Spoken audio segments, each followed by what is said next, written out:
சிறகடிக்க ஆசை சீரியலில் அடுத்த வர எபிசோடில் ரோகிணி இருந்துட்டு கிறிஷையும் அவங்களுடைய அம்மாவையும் பார்க்கறதுக்காக வீட்டுக்கு போகிறாங்க. போன இடத்துல மீனா ஏதாவது வீட்டில் உண்மையை சொல்லிட்டாங்களா அப்படின்னு சொல்லிட்டு ரோகிணி கிட்ட கேட்கவும், அவளால் உண்மையை சொன்னால் கண்டிப்பாக என்னால் அந்த வீட்டில் இருக்கவே முடியாது. அதனால் நீ உண்மையை சொல்லிட்டா கிறிஷும் நானும் செத்து போயிடுவேன்னு சொல்லி தினம் தினம் அவளை பிளாக்மெயில் பண்ணிக்கிட்டு தான் இருக்கேன். அதனால் உண்மையை சொல்ல முடியாமல் மறைக்கவும் வைக்க முடியாமல் அதனால் அவள் வீட்டை விட்டு வெளியே போயிட்டா அப்படின்ற மாதிரி சொல்லிடுறாங்க. என்ன சொல்கிற? உன்னோட வாழ்க்கைக்காக பாவம் முத்துவும் மீனாவையும் இப்படி பிரித்து வச்சிட்டியே அப்படின்ற மாதிரி சொல்லிடுறாங்க. மா, எனக்கு இதில் யாரோட வாழ்க்கையும் பற்றி எனக்கு கவலை கிடையாது.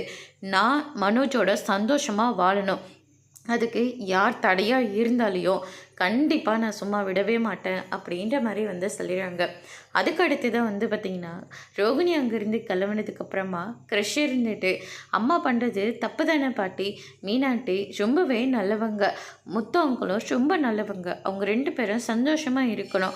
ஆனால் அம்மா அவங்களுக்காக முத்து அங்கிளையும் மீனாண்டியும் பிரித்து வைக்கிறது ரொம்ப தப்பா பாட்டி அப்படின்ற மாதிரி சொல்லிடுறாங்க.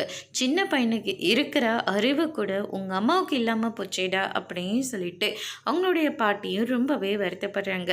அதுக்கு அடுத்து தான் பார்த்திங்கன்னா நம்ம கிறிஷும் அவங்களுடைய பாட்டியும் மீனாவை பார்க்கலான்னு சொல்லிட்டு போயிட்டுருக்காங்க. கரெக்டான நேரத்தில் நம்ம முத்து வந்துடுறாங்க. அங்கிள், உங்களை பார்க்கறதுக்காக தான் நாங்களும் வந்துட்டுருக்கோம் அப்படின்ற மாதிரி சொல்ல ஆரம்பிக்கிறாங்க. அதோட இன்னைக்கான பிரம்மம் முடிச்சிருக்காங்க.